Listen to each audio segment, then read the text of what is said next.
We're down to the final four. Which teams will advance to Super Bowl 57 plus Dak? Is he the answer in Dallas? Yes, we need to have that conversation. And Sean Payton, should he stay with Fox or should he go to one of the many teams courting him for their head coaching position?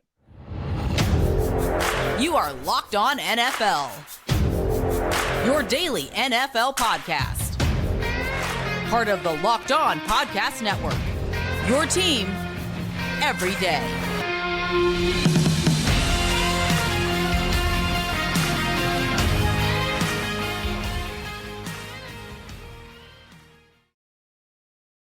Hi again, everyone, and welcome in to Locked On NFL. He's Tony Wiggins. I'm James Rapien. This is a Wednesday edition, as always. Thank you so much for making us your first listen, whether you subscribe on YouTube, which you should absolutely do, or follow wherever you get your podcast. We have a ton to get to, but before we get to these conference championship games, today's episode is brought to you by Ultimate Football GM. Ever dreamed of becoming an NFL GM and managing your football franchise? Then this game is definitely for you. To download the game, just visit ultimate-gm.com or look it up in the app stores. Our listeners get a 100% free boost to their franchise when using the promo code Locked On, all capitals, Locked On, in the game. And Tony, let's dive into the games because it's championship games. The Final Four are here for a second straight season. It is Bengals, it is Chiefs at Arrowhead in Kansas City. And on the other side, it's what I think most people expected going into the postseason. And the NFC, it is the Eagles and the 49ers. I like both of these matchups. I'm going to leave it to you. Where do you want to start? I'll go to Philly. I said the only team that could beat them were the 49ers. And that's because the 49ers, they just have so many pieces. Now, when I say so many pieces, I don't mean like they got like 10 different superstars, right? But what they have for a long time, they had Deebo Samuel, right? And George Kittle. And folks were like, this is a matchup nightmare. And then Brandon Ayuk develops. And then they go get Christian McCaffrey. So now they have four players minimum that if you get them in space one-on-one, they can do something crazy to whoever's trying to tackle them. And you add that to Shanahan, and you add that to DeMeco Ryans on a great defense with Nick Bosa and his 18 and a half sacks and a secondary that's very improved. That's a whole little combination of hard to beat. You know what I mean? Yep.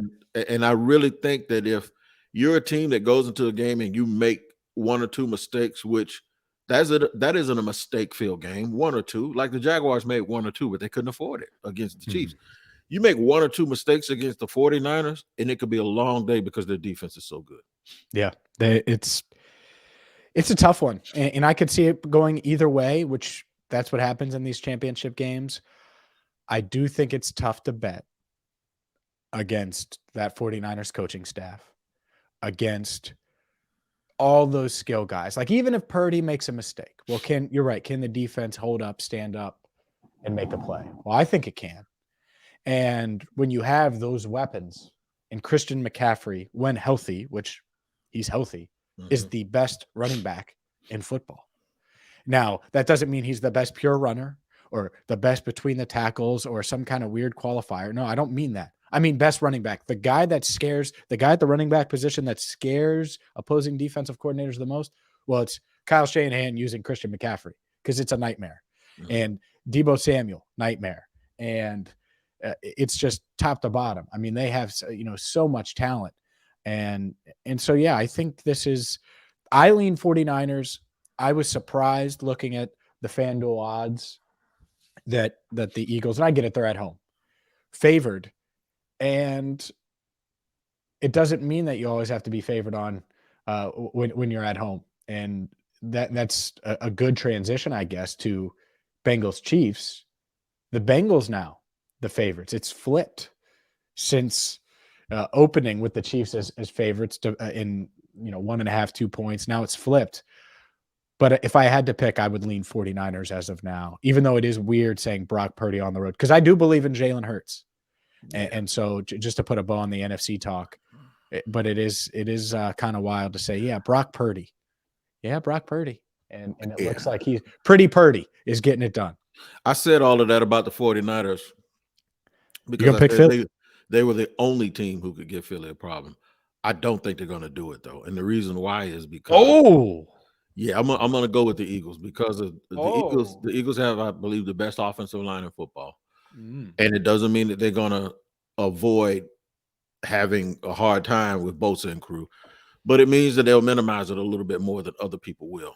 And Philly has 2 receivers and a tight end and a quarterback that has a getaway car in his legs.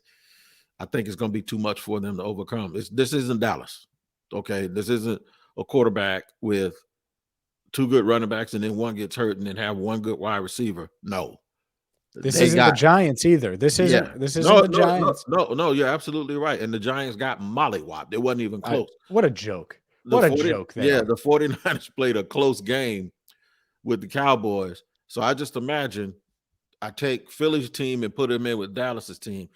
I just think it's going to be a little bit too much. I do anticipate it being a very good game, but I think it's going to be like a 20-17 Eagles win. Yeah. And look, if it comes down to the quarterbacks, I agree. I think Jalen Hurts is going to make that one more play.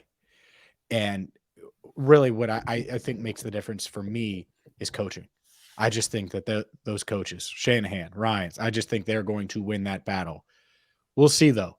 On the other side, like I said, Bengals now the favorites on the road, which pretty rare, I would say, especially Kansas City. And part of this has to do with Patrick Mahomes' injury, no doubt. Yep. 1, I expect Patrick Mahomes to play. 2, I get it. The Bengals handled business against the Bills. This is still the Chiefs. I want to remind everyone, this is still Patrick Mahomes and Travis Kelce and Andy Reid.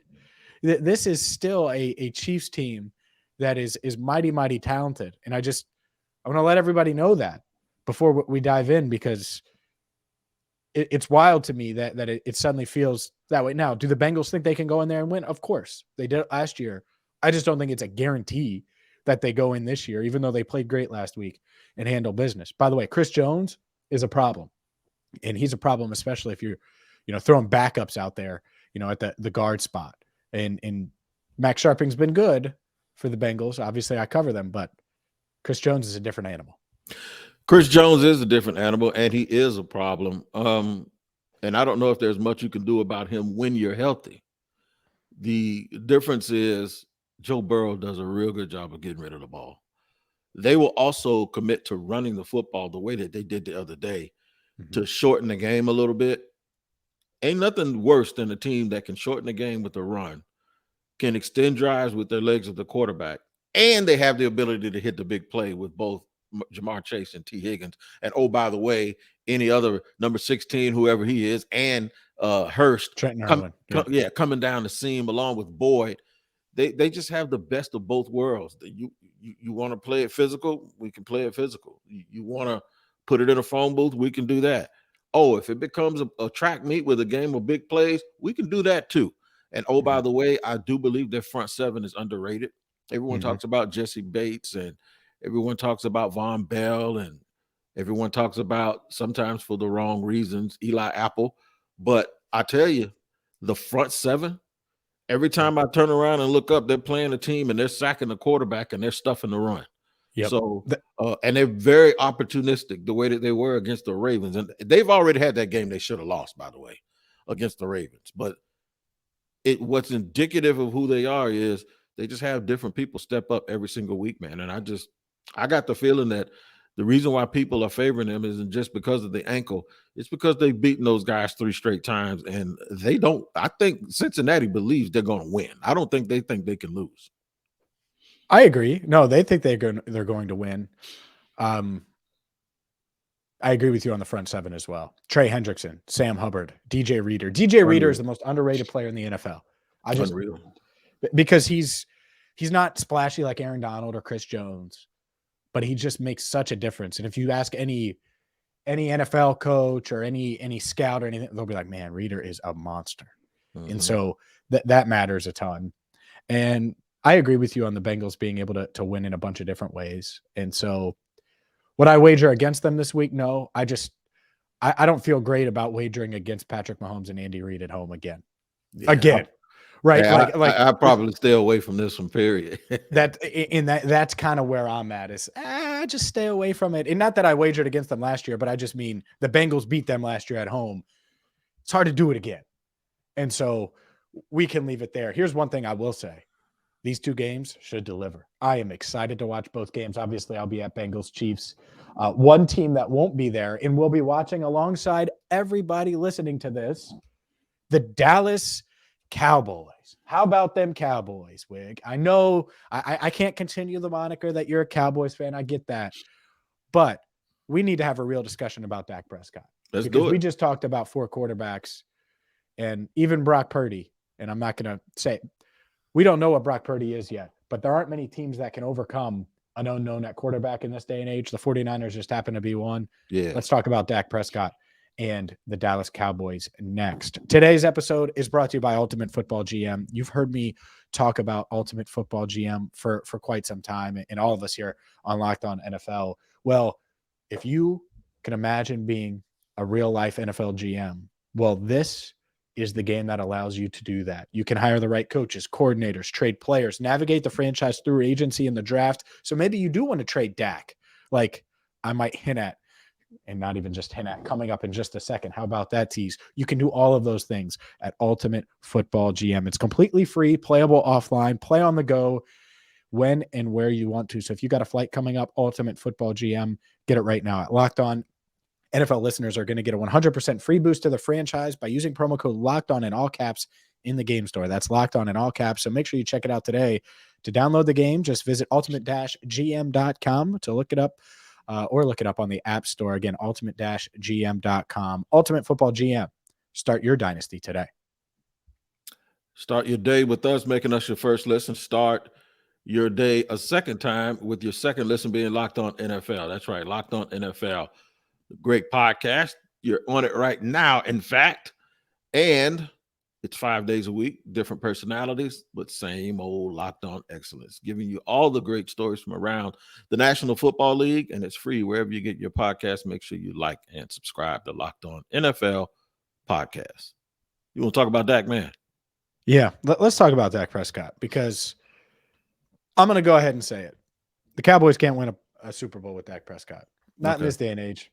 And that game was there for the taking. Right. It was there for the taking. Do you think Joe Burrow takes it? Yeah. If he's on the Cowboys? What about Patrick Mahomes? Yeah. Trevor Lawrence? Yes. All right now. So now I just named 3 young quarterbacks that are playing for the next decade. And you could say, oh, well, the NFC this or NFC that. Do you think Jalen Hurts takes that game? No.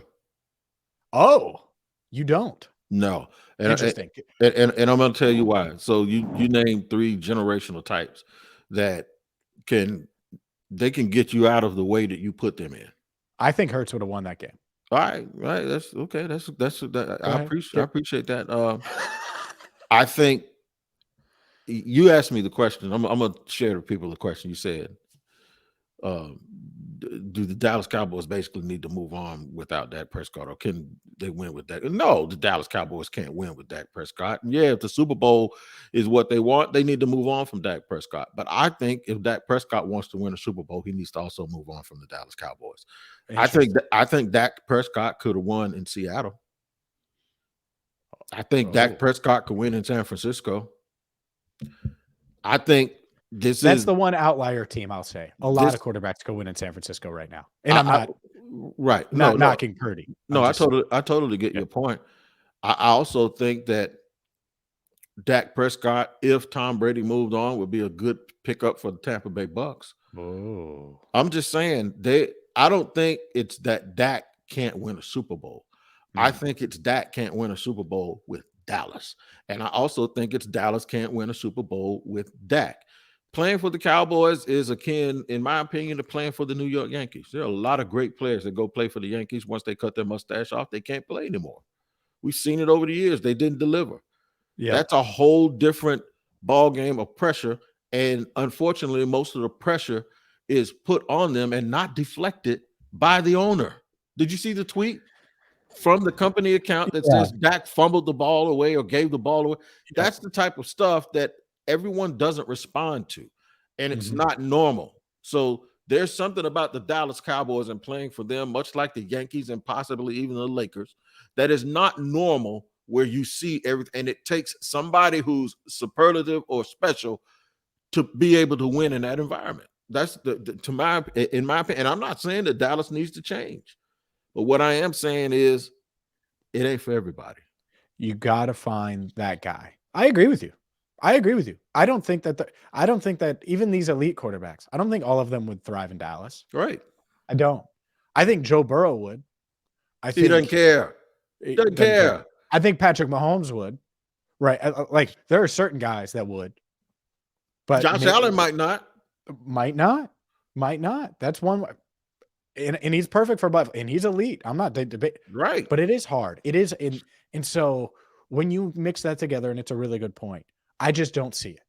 I don't see the scenario where, because it's not like the 49ers just boat raced you and just blew the doors off the Cowboys. And no, this was a game where if you can navigate it and not turn the ball over, you probably win it. And well, they how much of him putting pressure on him to make certain passes and throws, how much of it has to do with the kicker? Because kicker didn't matter in the game the week before when he was missing, because you were up by 79,000 points. Yeah. In a game where it's nip and tuck and y'all are going field goal for field goal for field goal for field goal, it matters. That stuff matters in a game like that. And now you feel like you have to do more, especially with only one wide receiver. Well, exactly. And you have and maybe he's not 12th, but he's in that range, right? The 12th best quarterback, not the 7th. That's the difference. If you have the 7th, maybe he can overcome it. The 12th, you need the kicker to be the kicker. And in a game like that. And even then, it might not be enough because the margins are so thin. But you needed Dak to level up, rise up, play at just one more tier above what he did and what he has. And I just don't see it. I don't see that magically happening overnight. He's going to be the quarterback of the Cowboys. I'd be shocked if anything changed. But I don't think that's I don't think that's the way to do it. If they really want to win a Super Bowl, maybe you try to sell them. And I know that's weird, and I don't have the answer. I don't know who you'd go get. Brady, the window's too short. Doesn't make sense. I don't know. I don't have all the answers. I don't know if you can get Aaron Rodgers. Right? Yeah. NFC to NFC. Yeah, I don't know. I think you have to have a bigger. Derek Carr might be an option. I'm being serious, because I think the quarterback for that team could he handle that though? Has to be steely. Troy Aikman was steely. You remember? Just very stoic and steely. You either have to be that, or your personality has to be really, really big, and it has to be bigger than that situation. It's weird, man. And this is just, again, spitballing. You think Kyler could handle that? He's from there. He played there. No. I think you're right. No. Played there. Played great there, by the way. Great high school football player there. Yep. But that might be where it ends. Yeah, it's just really interesting, because we talk about Mike McCarthy, and the guy we're about to talk about, and Sean Payton potentially replacing Mike McCarthy. I think most coaches lose with Dak in that game. And this isn't me attacking Dak. It's just, if you're not the best roster, well, you better have the better quarterback. It better be neck and neck. And they had the better quarterback on paper. Dak Prescott better than Brock Purdy. Well, yeah, and they've averaged 33 points a game since Dak came back from injury. But that's you have to always look at. Don't worry about how many points they scored. How did they score the points? Because it all builds towards a matchup like that one. It doesn't matter about statistics. The how matters. Yep. And you run into a team when you're trying to get to, and this is what people sometimes get confused. It's going to crescendo, and you're going to start getting to the cream of the crop and the top. And the more you get there, most of the things that you did to get there won't work. So it always comes back to, what don't you do very well, and can they exploit that in that moment? And that's what happened with Dallas. Up next, Sean Payton. Well, he's not going to Dallas. At least that would be the shock of the world. Mike McCarthy reportedly safe. Jerry Jones saying he's safe. So should Sean Payton end up in Arizona or one of these other destinations, or will he go back to Fox? We'll discuss his best options coming up next right here on Locked On NFL. And I am so happy to announce that today's show is sponsored by FanDuel. The NFL playoffs are here, and we're really excited about our new sports betting partner for Locked On because they're the #1 sports book in America, FanDuel. And if you're new to FanDuel, that's even better. They have so many great features that make betting on sports fun and easy. New customers join today to get started with $150 in free bets, guaranteed, when you place your first $5 bet. Just sign up at FanDuel.com/locked on. That's one word, locked on. FanDuel has all your favorite bets from the money line to point spreads to player props. Plus, you can even combine your bets for a chance at a bigger payout with a same game parlay. I've been doing FanDuel for years, man. I'm telling you. I got to tell you guys the story one day of how I was one inbound pass and one layup away from $150,000, and I ended up only getting 384. So I'll tell you about that bad beat one day. But it's all excitement. And it's all on an app that's safe, secure, and super easy to use. So football fans, don't miss out. Place your first $5 bet to get $150 in free bets, win or lose, at FanDuel.com/locked on. Make every moment more with FanDuel, official sportsbook partner of the NFL.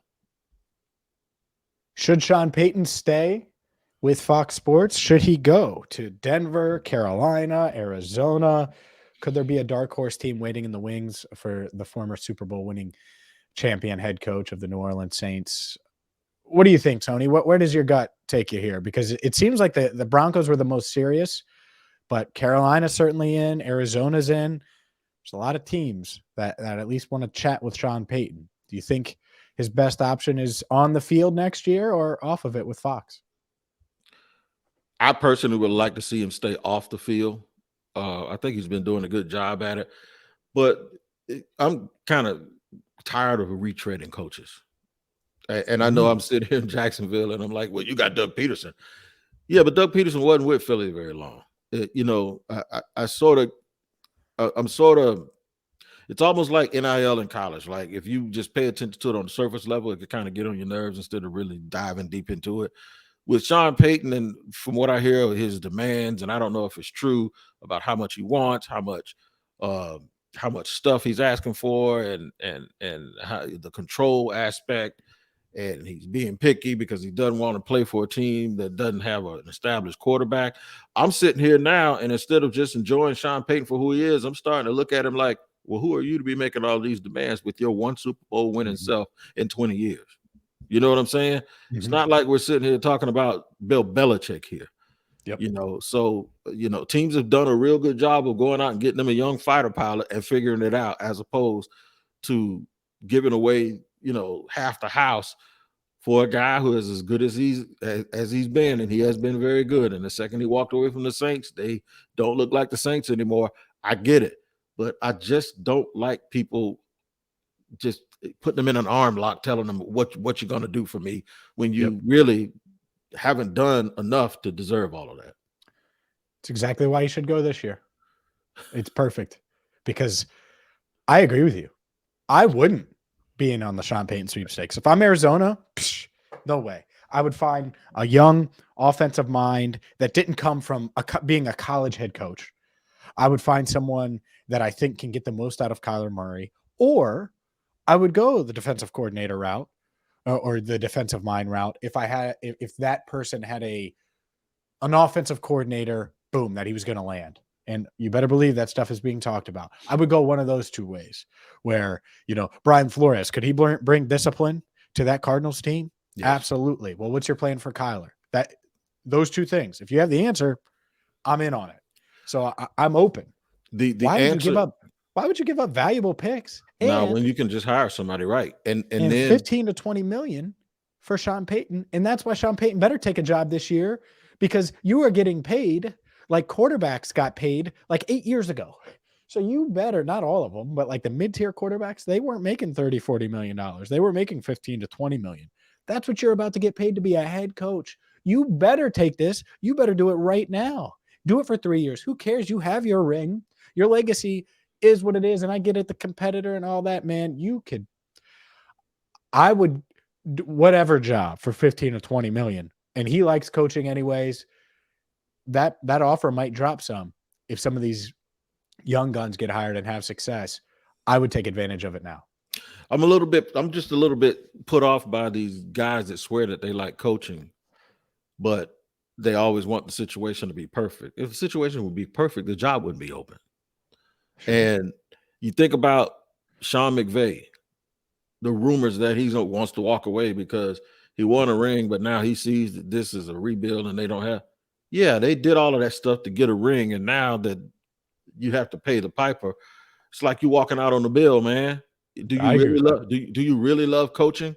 Yep. Because if you love coaching, you love every aspect of it. You love. That's why I was happy he stayed, because otherwise I would have probably been critical of Sean McVay. Right. So my thing is, there's it's easy. Folks think about just the head coach. Don't think about the head coach. Worry about the fact that whoever gets hired, will they look at how Jalen Hurts has developed and go, Philly has a quarterbacks coach named Brian Johnson, and we'll bring him in as our offensive coordinator. You know what? And because he's going to be the coordinator, we'll double down. We'll go back and hire Pep Hamilton, who did a really, really good job with Justin Herbert, and we'll make him the quarterbacks coach. That's how you do it. You insulate. That's what Doug Peterson did. Doug Peterson isn't the only one that gets credit for Jacksonville. Mike McCoy does. Press Taylor does. There are a lot of people, their offensive line coach, Coach Rauscher, there are a lot of people that went into this season being what it was for Jacksonville. And folks forget sometimes when a head coach comes in, people really forget that he's so busy head coaching, he's not really doing those things that got him that job. He's not coordinating for the most part. He's not calling play. He's not being a quarterback coach anymore. When you take a step up, you have to do everything that comes with that position. So I think it comes down to not only who is good at what they do, but who is also good at finding people who are good at what they do. Yeah, I think that's a difference. You're good at what you do, but now are you good at finding folks who are good teachers, who can, from the day to day? I always hold this, and I've said it 10 times. I hope people don't get sick of it. Ryan Clark says, I get paid to practice. And I was like, no, you kind of get paid to perform in games. He explained it. He said, no. He wasn't talking to me, but he was just, I was listening to him. He said, I get paid to practice. Think about how much time you get paid to prepare for a game or practice for that week, as opposed to the 3 hours. And if your offensive defense is cut in half, you're going to play for an hour and a half. That's 17 times a year.